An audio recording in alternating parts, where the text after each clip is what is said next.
We're coming back for some brand new breaking news. MS Now has just learned that FBI Director Kash Patel may be out of a job in the coming months. Three people with knowledge of the situation say President Trump and his top aides have grown tired of Patel and the unflattering headlines he's been generating recently, including using a government jet to visit his girlfriend and enlisting a SWAT team as her security detail. Joining us, MS Now Justice and Intelligence reporter Ken Delanian and MS Now White House reporter Laura Barone-Lopez. Both of them broke this story along with Carol Leonnig. Ken, give me more. Well, Katie, I should say, first of all the qualifiers apply here. With Donald Trump and personnel decisions, you never actually know exactly what's going on. But we are being told that Kash Patel, the FBI director, is on increasingly thin ice. And the president is considering replacing him by the end of the year with Andrew Bailey, the former Attorney General of Missouri, who is acting now as co-deputy FBI director. Welcome, guys. Adam is here. So what just happened, Trump's handpicked FBI director Kash Patel has turned on him, blowing the entire operation wide open. A massive betrayal from the one person Trump trusted most to stay loyal. Let me say that again.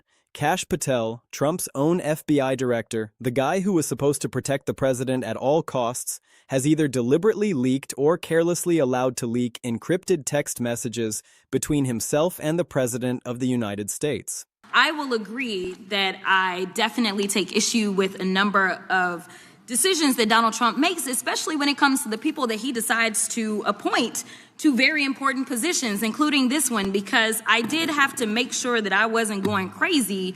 But when I say that you are the least qualified FBI director in the history of the FBI, that is real, because you are the only one that never even served with the FBI prior to joining. Yet we are supposed to believe that That's you are false. the greatest thing since sliced bread. I didn't ask you a question. And these aren't casual conversations about scheduling or small talk. These are messages that allegedly show Trump demanding that the FBI tilt the scales of justice. These are messages that allegedly show the commander-in-chief telling his top law enforcement officer to lean right on politically sensitive investigations. That phrase is going to haunt the White House for years. Lean right. Director Patel, you had a question from Dr. Jackson about the shutdown we're in now with Homeland Security, and I believe you said that this would be harmful to America because of the threat from Iran. Is that correct? Do I recall that correctly? Generally, yes, sir. How many days before we invaded Iran did you know we were going to launch an invasion? We can get into those details in a classified setting, but I work with my colleagues across the spectrum here to give me advance warning so that we can reinforce. Was it 2 days, 3 days, a month? It was sometime before that, sir. Sometime before that. So you had not. With that knowledge, why did you fire at least a dozen agents in Counterintelligence Unit 12 that specializes in Iran counterintelligence, which makes us much less secure and safe with this war going on from Iranian attacks potentially against our country? On its surface, it sounds harmless, but in context, it means everything. It means apply political pressure. It means treat cases differently based on who is involved. It means use the immense power of federal law enforcement to benefit Trump and his inner circle while making life miserable for his enemies. This is the smoking gun that critics have been screaming about since Trump first took office. This is the direct evidence that proves what everyone suspected but couldn't prove, that Trump viewed the FBI not as an independent agency sworn to uphold the Constitution, but as his personal legal department, his private enforcement arm, his own secret police force. And now it's all out there. The messages are circulating among journalists. Congressional investigators have their hands on them. The public is starting to see exactly what was being said behind closed doors. And the White House? Complete and total meltdown, absolute chaos. People screaming at each other, lawyers running from room to room, phones ringing off the hook. Trump's inner circle is in full panic mode because they understand something that the average person might miss. This is not a scandal that can be spun. This is not a controversy that can be outrun. This is the kind of evidence that ends presidencies. Let me take you inside what's happening right now. Trump's allies are absolutely livid. They are using words like betrayal and treason and backstabbing. They are saying that Patel sold out the president. They are saying that Patel was never loyal to begin with. They are saying that Patel is a deep state operative who infiltrated the administration and waited for the perfect moment to strike. But here's the thing that Trump's allies don't want to admit. The messages are real. They are Trump's own words. They came from Trump's own device, and no amount of screaming about betrayal changes the content of those texts. Meanwhile, Trump's legal team is having what can only be described as a collective panic attack.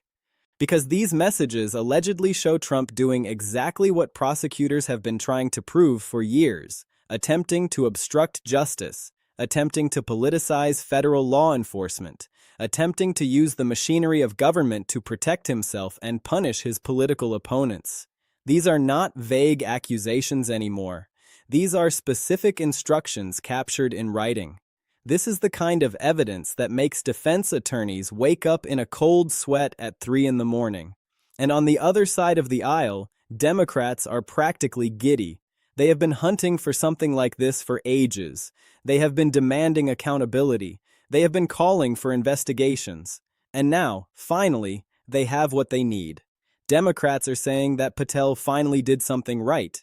Democrats are saying that these texts expose the corruption at the absolute highest levels of the Trump administration. Democrats are saying that this is the moment where the entire house of cards finally collapses. And you know what? They might be right. This is not a slow-moving scandal. This is not something that will fade from the headlines after a few news cycles. This is a complete and total implosion happening in real time, in front of millions of people. The messages are absolutely damning. According to the reporting that is now circulating everywhere, the texts show Trump making explicit demands about how the FBI should conduct sensitive investigations. The texts show Trump telling law enforcement to downplay evidence that might hurt him or his allies. The texts show Trump treating the FBI like it exists solely to serve his political interests, rather than to follow the evidence and enforce the law. And here is where it gets really interesting. Kash Patel is not some random bureaucrat. This is the guy Trump personally selected to run the entire federal law enforcement apparatus. This is the guy Trump believed would be absolutely loyal. This is the guy who was supposed to be Trump's insurance policy against investigations and prosecutions. And now, whether through deliberate action or catastrophic negligence, Patel has become the person who exposed exactly what Trump was trying to do. Patel has become the person who provided the smoking gun. Patel has become either a hero to democracy or the biggest traitor in Trump world. There is no middle ground here. You are either one or the other. And the timing could not be more explosive. Patel has been controversial since the moment he was appointed. He has been accused of politicizing the FBI from day one. He has been accused of covering up Trump's connections to Jeffrey Epstein. He has been accused of misleading the public about the release of the Epstein files. He has been described by critics as a useful idiot for Trump and potentially for foreign interests. He has been at the center of every major controversy involving the Justice Department, and now we find out that Patel was either working with Trump to weaponize the FBI or was secretly documenting Trump's attempts to do exactly that, waiting for the right moment to release everything. Either way, Patel has become the most dangerous person in the Trump administration. Either way, Patel has the goods. Either way, Patel could bring down the entire government. Because if he has these messages, what else does he have? What other texts are sitting on his phone? What other communications are stored somewhere waiting to be leaked? What other evidence of obstruction and politicization exists that we haven't seen yet? And if Patel decides to keep leaking, if Patel decides to become a full-time whistleblower, the Trump administration could come crashing down in a matter of weeks. The White House response has been chaotic at best. Trump's lawyers are demanding investigations into who leaked the messages. Trump's allies are calling for Patel to be fired immediately. But here is the nightmare scenario for Trump. Patel apparently still has the job, at least for now. Patel apparently still has access to whatever other messages exist. Patel apparently still has the ability to leak more damaging information whenever he wants. And that means Trump is completely at Patel's mercy. He can't fire Patel without turning him into an even more motivated enemy. He can't keep Patel without looking weak and compromised. He is trapped. Let's actually understand what these messages say and what they reveal about how Trump operates. This is not about a few inappropriate texts. This is about a systematic pattern of behavior. Trump allegedly told Patel to lean right on politically sensitive investigations. That is a direct instruction to politicize federal law enforcement. That is a direct instruction to ignore the evidence and follow the politics. That is a direct instruction to treat people differently based on whether they are friends or enemies of the president. And Patel allegedly received these instructions and either complied or documented them for future use. The Epstein connection is particularly important here. Patel has been specifically accused of covering up Trump's ties to Epstein. He promised to release the complete and unredacted Epstein files to the public, but then allegedly dragged his feet or redacted critical information or simply failed to follow through. And now these leaked texts suggest that Trump was directly pressuring Patel to handle the Epstein investigation in ways that protected Trump instead of following the evidence. That is obstruction of justice in its purest form. That is witness tampering. That is using federal law enforcement to cover up crimes. That is exactly the kind of behavior that should result in criminal charges. Now let's talk about what we already know about Trump's history of trying to politicize the FBI. Investigators have documented that Trump's Justice Department secretly obtained phone records of congressional aides, including Patel himself. This happened under the guise of leak investigations, but the real purpose was likely to identify people who might be leaking information about Trump. The real purpose was intimidation. The real purpose was to send a message that if you cross Trump, your phone records will be subpoenaed and you will be targeted. That is not law enforcement. That is political persecution. And these leaked texts allegedly show Trump demanding more of the same. The question everyone is asking right now is why Patel leaked the messages. There are several theories floating around. The first theory is that Patel got nervous about the legal implications of what Trump was asking him to do. He realized that complying with Trump's demands could result in criminal charges against him personally. He realized that he might go to prison to protect Trump, and he decided to leak the messages to protect himself. The second theory is that Patel was documenting Trump's misconduct from the very beginning. He was keeping records of every illegal demand. He was waiting for the perfect moment to leak everything and bring down the administration.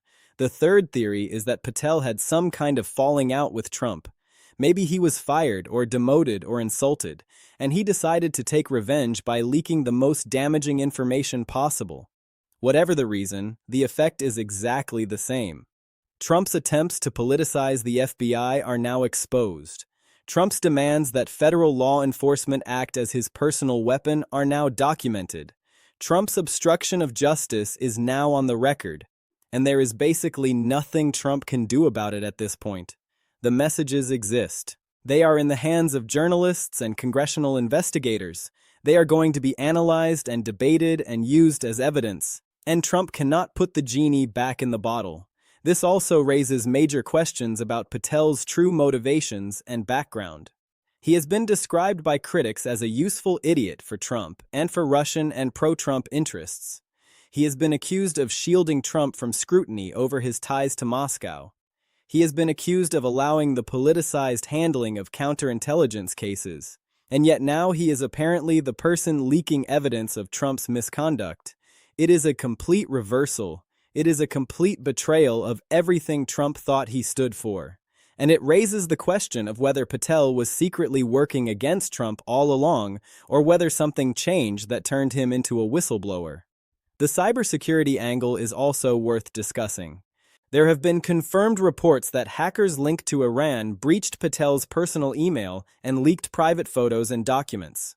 This happened recently, which means someone has been actively targeting Patel for hacking. That means either Russia or Iran or both have been trying to get inside Patel's communications. That means some of these leaks might be coming from foreign intelligence services rather than from Patel himself acting as a whistleblower. That raises serious national security concerns. But even if that is true, Even if foreign hackers leaked this information as part of an intelligence operation, the damage to Trump is exactly the same. The messages are out there. The evidence of obstruction is documented in writing. Trump's attempts to weaponize the FBI are now exposed to the world. Let's break down what this leak actually means for Trump and for the country. This is way bigger than just a betrayal by one person. This is about the fundamental integrity of federal law enforcement. This is about whether the FBI can remain an independent institution that serves the Constitution. This is about whether investigations are conducted based on evidence and law or based on what serves the president's political interests. And right now, the evidence suggests that Trump was actively and deliberately trying to turn the FBI into his personal legal weapon. Trump's legal position is now catastrophically damaged. These texts allegedly show Trump attempting to obstruct justice. They show him demanding that federal law enforcement act in ways that favor him over the law. Obstruction of justice is a federal crime. Demanding that law enforcement conduct investigations in politically motivated ways is a federal crime. Using federal agencies for personal political purposes is a federal crime. Trump is now potentially facing serious criminal charges based on his own words, based on messages he sent directly to the FBI director. That is the kind of evidence prosecutors dream about. Patel has become absolutely toxic to the Trump administration. Even if he didn't intentionally leak the messages, he is now permanently associated with the most damaging leak in Trump administration history. He is the person blamed for exposing Trump's attempts to politicize the FBI. Trump will almost certainly fire him, and the moment that happens, Patel becomes a potential cooperating witness. He could agree to work with federal investigators. He could provide more evidence of Trump's wrongdoing. He has all the messages. He could be the star witness in any prosecution. Congress is going to be all over this. Democrats will demand investigations. They will subpoena Patel. They will demand that Trump explain these texts. They will push for impeachment. Republicans will have a much harder time defending Trump this time because the evidence is direct. It is Trump's own words. Some Republicans will probably call for Trump to resign. That will accelerate the pressure on Trump to either step down or face removal. The integrity of the FBI will be questioned for years. The entire country now knows that Trump was trying to politicize the FBI. They know he was demanding that federal law enforcement treat cases in ways that favor his political interests. That will destroy public confidence in the FBI. Rebuilding that trust will take years and require fundamental changes. This will be a massive issue in upcoming elections. Voters will remember that Trump tried to weaponize the FBI. They will remember that he demanded investigations be conducted in politically motivated ways. For many voters, this will be the final straw. This will be the moment they decide Trump is too dangerous to hold office. So what happens next? First, Patel gets fired. Trump cannot keep him around. That makes Patel a potential cooperating witness with motivation to talk. Second, Congress launches investigations. Hearings are called, answers are demanded. Republicans start distancing themselves. Third, prosecutors start looking into these messages. They will subpoena them. They will interview Patel. That could result in criminal charges and an indictment. Fourth, allied nations start questioning whether America is still reliable. If the president is trying to weaponize law enforcement, how can anyone trust America? Fifth, the intelligence community starts coordinating to protect itself. If Trump tried to weaponize the FBI, he probably tried to weaponize other agencies too. This is absolutely massive. This is the kind of scandal that brings down presidencies. This is the kind of evidence that results in criminal charges. This is the kind of betrayal that destroys an entire administration from the inside. And it all started with messages allegedly showing Trump demanding that the FBI lean right on politically sensitive investigations. One phrase, one instruction to politicize federal law enforcement, one set of encrypted messages between a president and his FBI director. And the entire Trump administration starts collapsing, because once you cross the line from governing to obstruction, once you start trying to weaponize federal agencies for political purposes, you are no longer a president. You are a criminal. And the system is designed to hold criminals accountable. That is exactly what is happening right now. That is exactly what is about to unfold. And nobody, not Trump, not his lawyers, not his allies, can stop it.